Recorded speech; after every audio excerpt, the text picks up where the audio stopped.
Madame, Monsieur, bonsoir et bienvenue sur Monaco Info. Nous sommes le samedi 6 juillet et voici les titres. Réunis jusqu'à aujourd'hui sur la piste du Port Hercule, les meilleurs cavaliers du monde s'affrontent au jumping international de Monte-Carlo. Un grand moment de sport, de spectacle et d'émotions équestres à découvrir.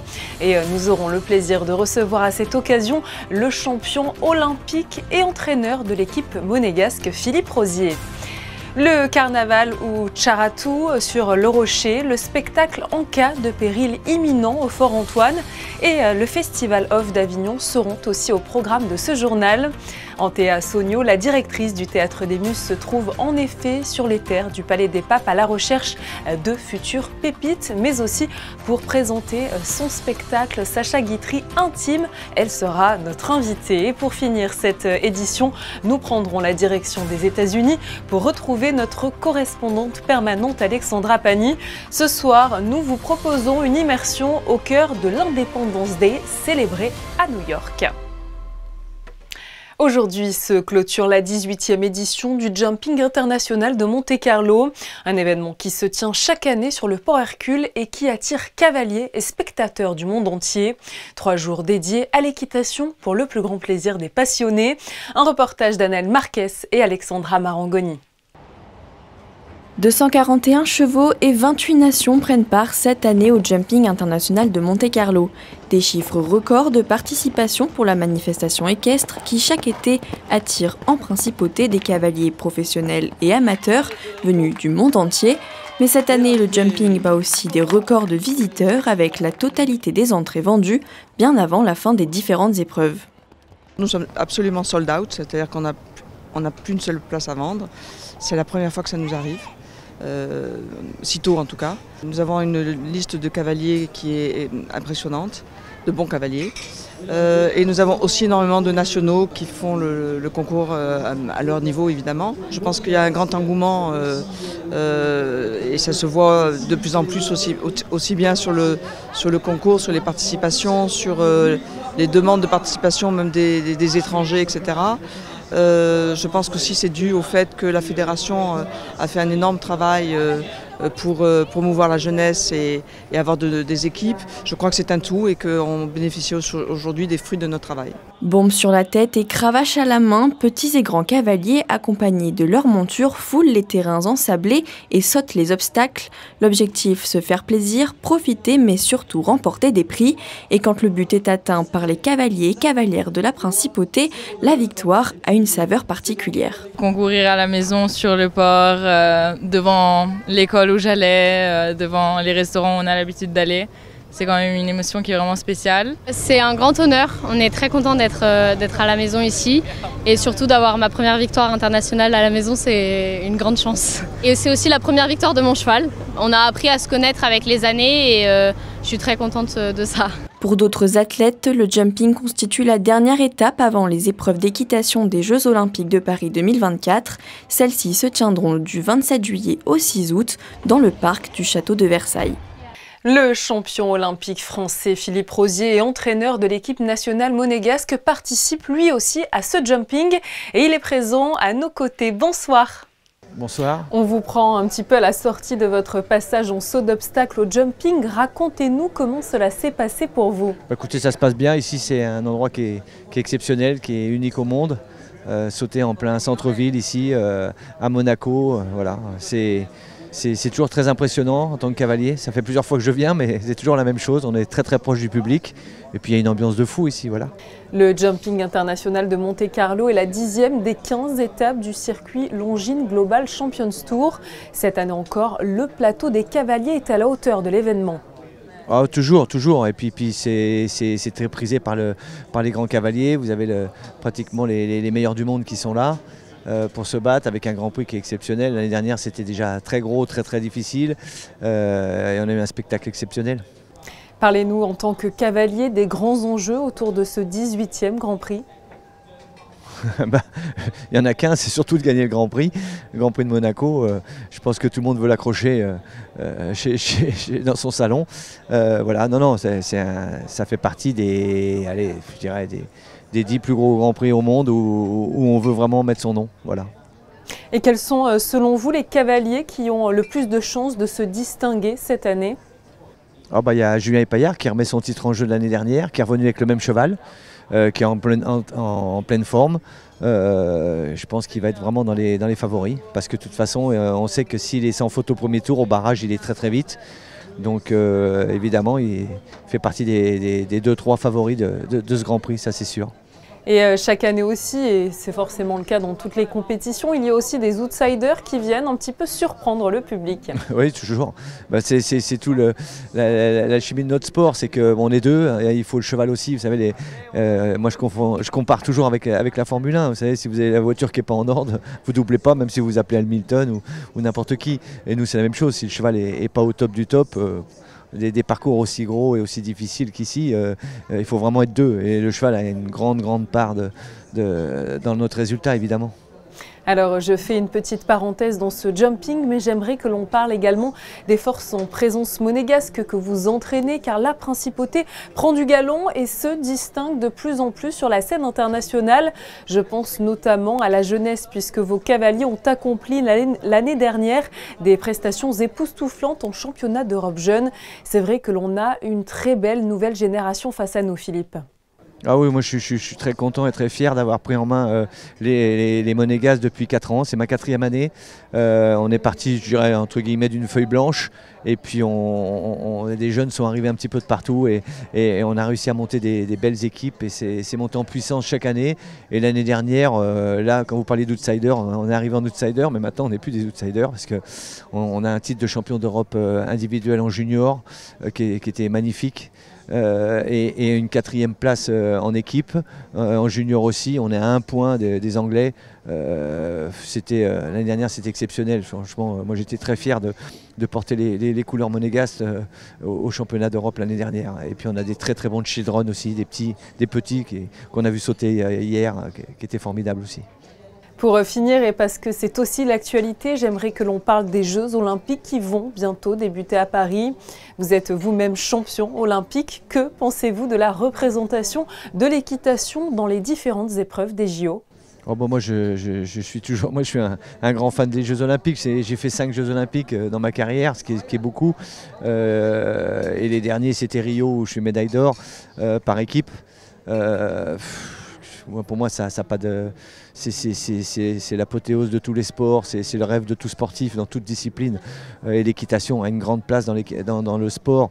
Nous, en plus, je crois que ça va être dans un écrin exceptionnel, parce que je n'ai pas été voir, mais j'ai vu que des images au château de Versailles. Faire les Jeux Olympiques devant le château de Versailles, je crois qu'on s'en souviendra longtemps, et les étrangers aussi. Je crois que ça va être exceptionnel. Merci beaucoup à vous, Philippe Rosier, d'avoir répondu à toutes nos questions sur Monaco Info. Merci. C'était le dernier jour pour admirer les innovations de la 11e édition du Monaco Energy Boat Challenge dans le port Hercule. Sous l'impulsion du prince Albert II en 2014, ce défi international ouvert au public accueille des étudiants et des professionnels du monde entier. Tous ont le même objectif, un avenir durable grâce aux énergies alternatives. Le souverain était d'ailleurs présent ce matin pour soutenir la créativité des participants et rappeler tout son engagement envers les systèmes éco-responsables. Hier soir, le carnaval estival ou Tcharatu a signé le début de l'été sur le Rocher. Plusieurs centaines d'enfants s'y sont réunis autour de nombreuses animations. Théo Schumer et Jean-Alexandre Dordet se sont mêlés à la foule pour vous faire revivre l'événement. Reportage. Les pirates se sont échoués sur le rocher et pour l'occasion, ils ont organisé une petite fête ou Tcharatu, du tapage en monégasque qui s'est répandu un peu partout, à commencer par la place du Palais. Certains pirates sont tellement contents d'être là qu'ils n'ont même plus les mots. Plaît-il ? Quand je passe sur la côte, t'as pas un langue ici. Il parle bizarrement ici. Comment je dis toi ? Non. Juste à côté, d'autres ont décidé d'en faire toute une scène. Oh non, j'ai dit oui. Yes. Et maintenant, il faut que je trouve des jongleurs. Pour ceux qui préfèrent, il y a aussi des combats d'organiser, de quoi s'essayer à l'épée, pas si facile à manier. Tout l'équipement du pirate est entreposé ici, on y retrouve toutes sortes d'objets originaux que tiennent ces marins. Alors ici, on a ce qu'on appelle la table du capitaine, la table de commandement en fait. qui est l'endroit... alors on a échoué, donc il n'y a plus de bateau. Hein. C'était compliqué de faire monter le bateau sur jusqu'au palais. On imagine. Voilà. Donc pour le coup, c'est un peu un campement de pirates échoués qui récupèrent un peu tout pour pouvoir faire leur campement. Et donc là, vous avez tout ce qui est instruments de navigation, tout ce qui est de l'ordre nécessaire aux capitaines, aux pilotes, aux différents navigateurs pour pouvoir avancer, ainsi que les armes. Parce que souvent, les armes sont mises sous clé pour éviter que les gens se battent et on les sort au moment de la bataille, on va dire. Plus loin dans les ruelles, il y a une toute autre ambiance. On retrouve des allures de carnaval brésilien, même si les pirates ne sont jamais bien loin. Les enfants, eux aussi, ont pris part à la fête avec des déguisements très originaux. Salut les filles, en quoi vous êtes déguisées? En fille des années 20. Pirate des abysses. Et toi? La Belle et la Bête. En Vaiana. Et alors, il vous plaît ce carnaval? Ouais, c'est trop bien. Qu'est-ce qui vous plaît ici? Tout. C'est-à-dire? C'est un peu aléatoire, mais c'est sympa.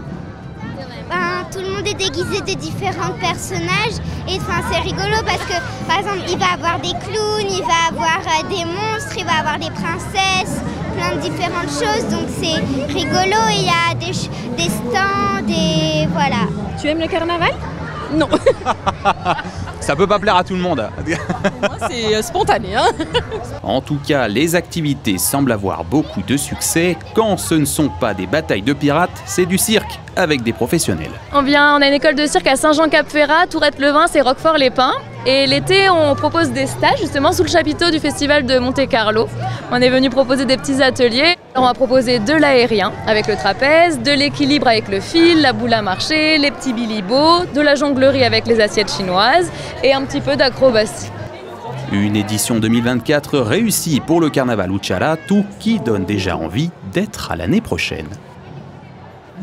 La saison du Fort Antoine se poursuit en principauté. Après le concert corse, c'était hier une pièce de théâtre qui était proposée par Jérôme Rougier de la compagnie La Martingale. Elle s'intitule En cas de péril imminent, un thème, vous allez le voir, assez original, comme nous l'expliquent Théo Schumer, Olivier Bonello et Clélia Renaud. Ceux qui pensent que l'Homo sapiens trouvera toujours des solutions pour s'en sortir, on pourrait les laisser faire hein, s'ils ont raison. C'est d'ailleurs finalement un peu ce que l'on fait. Mais supposons qu'ils aient tort. Quand on sera vraiment dans le caca, ils pourront juste dire « Ah ben désolé, on s'est gouré ». Il s'appelle Jérôme Rougier. Seul en scène, il tente de répondre à une question existentielle. Peut-on continuer de rire, même en cas de péril imminent? Un humour espiègle qui interroge la place du rire dans une actualité inquiétante. En cas de péril imminent, en fait, le début de cette pièce qui m'a inspiré, c'est le fait que j'ai fait quand même pas mal de spectacles maintenant et que quelquefois on se questionne un peu sur le sens de ce qu'on fait, à quoi ça sert, surtout avec la période là qu'on traverse. On se pose la question un peu de son utilité. Et donc la question de base de ce spectacle, c'est faut-il continuer à faire des spectacles en cas de péril imminent? C'est un comédien qui se pose cette question et s'interroge aussi sur la place du rire aujourd'hui et un peu comme une sorte de rôle du rire, comment dans des situations un peu extrêmes, le rire peut être salvateur. Un peu comme en France, le président de la République, quand, le soir de son élection, dans son discours de remerciement, il explique qu'il sera le président de toutes et tous. Pas seulement de celles et ceux qui ont voté pour lui. Si le thème se veut par lui-même décalé, le jeu l'est encore plus. Jérôme a choisi d'articuler sa pièce de manière un peu saugrenue, comme pour coller à cet humour qu'il est tout autant. C'est une pièce en 3 actes, mais qui comporte 7 introductions. Voilà, et en plus, il se trouve que la fin est à la fin de l'acte 2 au lieu d'être à la fin de l'acte 3, donc je joue l'acte 2 après l'acte 3. Voilà, donc c'est une façon de faire comprendre aux spectateurs que le cheminement est tortueux, fait de plein de digressions, etc. Et que non seulement il faut s'accrocher pour suivre, mais aussi il faut quelquefois se faire confiance et se dire que si on n'arrive pas tout à fait à relier les choses entre elles, c'est pas très grave. Ce qui est important, c'est le cheminement. C'est le paradoxe de Gibbons. Ces nouvelles technologies créent de nouveaux usages et au lieu de simplifier les choses, les complexifient. Ainsi donc, cette simplicité, d'un point de vue technologique que je m'imposais dans ce spectacle, n'était-elle pas en creux? Avec un ton mordant et intrigant, la pièce aura attiré 300 personnes pour ce 2e rendez-vous du Fort Antoine. À une certaine forme de simplicité, de simplicité, de simplicité. Le prochain spectacle du Fort Antoine aura lieu le 16 juillet avec un clin d'œil à l'actualité des Jeux Olympiques. Il s'agit de la représentation théâtrale et dansée Le Tir sacré de Marine Collard. La nouvelle édition du Festival Off d'Avignon se tient en ce moment même dans le Vaucluse et se terminera le 21 juillet prochain. C'est évidemment the place to be pour les artistes qui viennent présenter leur spectacle au public, mais aussi pour les producteurs et directeurs artistiques qui veulent dénicher les perles rares au milieu de la foule. C'est le cas d'Antea Sogno, figure bien connue à Monaco. Bonsoir. Bonsoir. On vous retrouve dans un décor, c'est vrai, un peu particulier et en dehors de la principauté puisque vous êtes en ce moment même au Festival d'Avignon. Il faut le dire, c'est l'endroit idéal pour dénicher les futures pépites peut-être de la programmation du Théâtre des Muses. Certainement même, puisque en fait, le secret, le grand secret du Théâtre des Muses, c'est celui-là. C'est d'arriver à attraper les spectacles avant qu'ils ne soient connus des grands producteurs qui vont justement faire fructifier ces talents. Mais bien évidemment, le fait de faire fructifier ces talents fait que les spectacles coûtent beaucoup plus cher après et qu'on ne peut plus les avoir dans un si petit théâtre avec une si petite jauge, alors que justement, c'est ça qui est magique dans un théâtre quand on a cette proximité avec les artistes. Et comme on le sait, le théâtre étant une chose tellement, tellement importante pour moi, j'aime offrir aux spectateurs du Théâtre des Muses le nec plus ultra. Alors Antea, je suis un petit peu curieuse, ça fait seulement quelques jours que vous êtes au Festival d'Avignon, mais est-ce que vous avez déjà eu quelques coups de cœur ?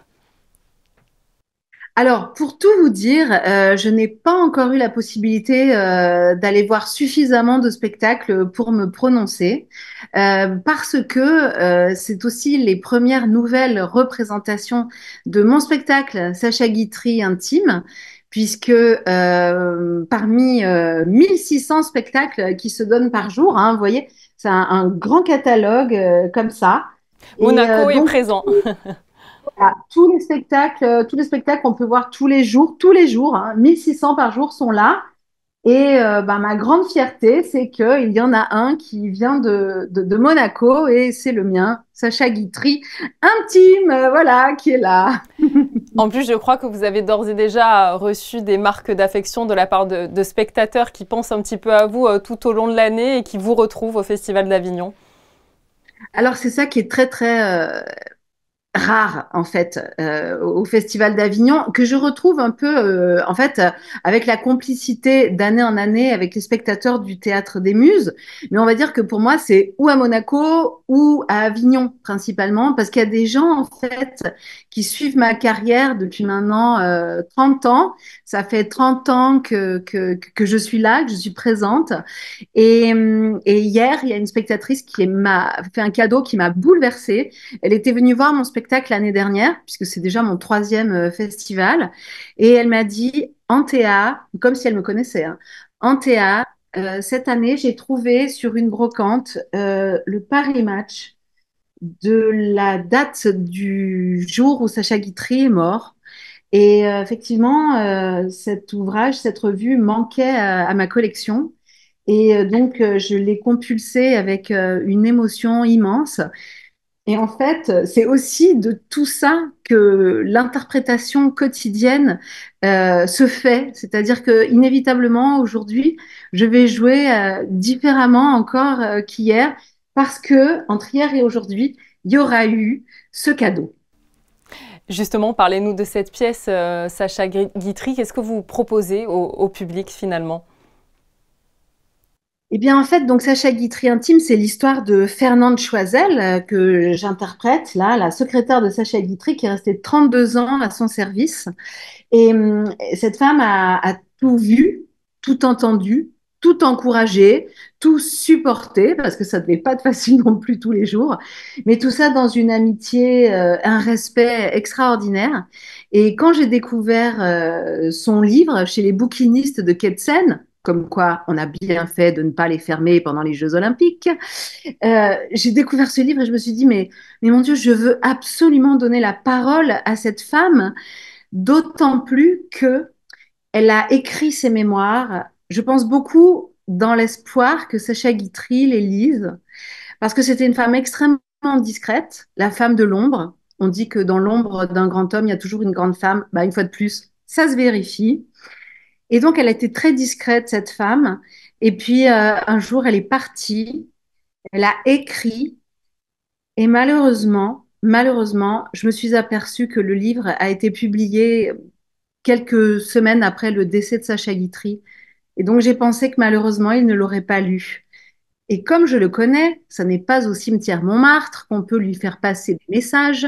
Non, les églises, ça marche pas non plus. Il faut monter un spectacle et s'adresser au public en espérant que ce qui a été pour lui, en fait, son seul maître, le public, puisse devenir certains soirs de grâce une sorte de boîte aux lettres extraordinaire qui puisse lui amener les messages jusque là-haut dans le ciel, où j'ai l'intime conviction qu'il est près de Molière, puisqu'il est lui-même le Molière du XXe siècle. Antea Sogno, c'est vrai que le Festival d'Avignon, c'est le rendez-vous incontournable de l'été pour les amoureux de culture. Est-ce qu'on peut dire, vous allez me dire ce que vous en pensez, mais que c'est un peu l'irréductible gaulois des événements, 78 ans qu'il est là? Ah oui, tout à fait. Et puis, il y a une chose qui est formidable maintenant, c'est que le Festival Off est vraiment en train de prendre une place, même de la part des médias. Le Festival Off, maintenant, est tout aussi important, si ce n'est, pour moi, plus important que le Festival In, et c'est enfin reconnu. Merci à vous, Antea Sogno, d'avoir été présente à nos côtés pour nous parler du Festival d'Avignon auquel vous participez. Voilà, comme Joséphine Baker, maintenant je pourrais dire j'ai deux amours, mon pays et Avignon. Merci infiniment.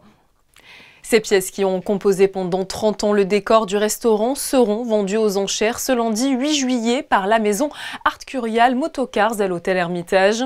Et si vous êtes nostalgique, il vous est possible d'admirer ces pièces une dernière fois avant leur dispersion. Elles sont au Stars & Bar, devenu maintenant le Marius Restaurant & Bar, et seront visibles jusqu'à demain, dimanche.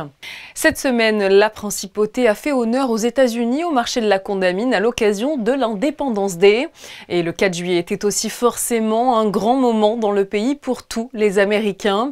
Alexandra Pani, vous avez assisté aux célébrations à New York. Alors, que représente cette fête et comment est-elle célébrée? Bonsoir. Bonsoir à vous. Effectivement, le 4 juillet est un jour spécial pour les Américains. L'on célèbre ce jour-là l'anniversaire de la déclaration d'indépendance de 1776, avec laquelle les 13 colonies britanniques ont fait sécession, donnant naissance aux États-Unis. Plongeons dans un peu d'histoire. En juin 1776, la Virginie se déclare premier État libre des États-Unis. Les 12 autres ne tardent pas à suivre. Le 2 juillet, la déclaration est écrite à Philadelphie de la main de Thomas Jefferson. Les représentants des 13 colonies la ratifient et est approuvé par le Congrès. Un texte qui prône l'égalité avec notamment cette phrase bien connue: All men are created equal. Tous les hommes ont été créés égaux. Principe encore relatif à l'époque car l'esclavage n'était pas aboli. La date du 4 juillet est retenue comme jour férié de commémoration. C'est aujourd'hui encore le jour férié le plus important aux États-Unis. Tout est prétexte à utiliser les couleurs du drapeau américain. Gâteaux, tenues et décorations dans les rues. Traditionnellement, les Américains profitent de se retrouver en famille ou entre amis. Pourquoi pas autour d'un barbecue, des parades géantes et des concours insolites sont également organisés, comme les fameux plus gros mangeurs de hot dog à Coney Island. À la nuit tombée, les New-Yorkais ont la chance d'assister au plus spectaculaire feu d'artifice du pays, organisé chaque année par Macy's, une tradition qui perdure depuis 1976, retransmis en direct sur des chaînes nationales. Plus de 60 000 fusées sont tirées et nouveauté cette année, les barges ont changé de rive et étaient pour la première fois installées sur l'Hudson River, un spectacle impressionnant au-dessus des gratte-ciel de Manhattan. Merci à vous Alexandra de nous avoir fait vivre à vos côtés les festivités en Amérique à l'occasion de l'Independence Day. Les fans de Formule 1 sont aux anges avec une saison 2024 qui continue de plus belle avec le Grand Prix de Grande-Bretagne. Cet après-midi se sont tenues les qualifications pour la grille de départ de la course prévue ce dimanche à 16 h. Et c'est finalement George Russell qui a décroché la pole position, suivi de Lewis Hamilton et de Lando Norris. Charles Leclerc a lui été éliminé en Q2 et se place à la 11e position de ses qualifs. La semaine dernière, le Monégasque avait aussi connu des difficultés à l'occasion du Grand Prix d'Autriche en terminant également 11e de la course finale. À l'occasion des 20 ans de Fighteds Monaco, la princesse Stéphanie, présidente de l'association, est l'invitée du podcast de Monaco Info. Elle aborde aux côtés de Geneviève Berthy de nombreux sujets et notamment son implication sans faille au sein de l'association. Un entretien exclusif à ne pas louper et à retrouver donc sur toutes les plateformes de podcast. Votre émission Le Débat ne prend pas de vacances. Ce dimanche 7 juillet à 21h, il sera question du miracle de la musique. Après la diffusion du film J'y crois encore, Hervé Zorgnotti et l'abbé Christian Venard échangeront sur ce thème en compagnie de deux immenses talents, les chanteurs Julie Zenati et Jacob. La première révélée par la comédie musicale Notre-Dame de Paris, le second par les concours de chant Prodige et The Voice. Comme le veut la tradition, je vous propose un point complet sur vos prévisions météo. Bonsoir Théo Schumer, je crois que le temps de ce dimanche sera bien plus agréable. Bonsoir Julia, bonsoir à tous. Et oui, parce que le ciel était un peu tristouné aujourd'hui, mais vous l'avez dit, bonne nouvelle, ça va s'améliorer demain. Alors bien sûr, le temps il va à son rythme, hein. Le matin vous aurez des éclaircies avec seulement quelques passages nuageux, mais le ciel devrait bien se dégager pour votre après-midi et je peux déjà vous dire que ça augure une bonne semaine bien ensoleillée. Pour ce qui est des températures, comme on aura plus de soleil, elles seront un poil plus élevées, donc vous aurez 23 degrés en matinée et jusqu'à 27 degrés pour votre après-midi. Allez, en ce beau dimanche, je vous souhaiterai une excellente fête à nos amis les Rogers. C'est la fin de cette édition, merci de l'avoir suivi sur Monaco Info. Je vous quitte avec des clichés signés Manuel Vitali. Il a lui aussi suivi la visite du prince Albert II lors de la dernière journée du Monaco Energy Bot Challenge. À demain.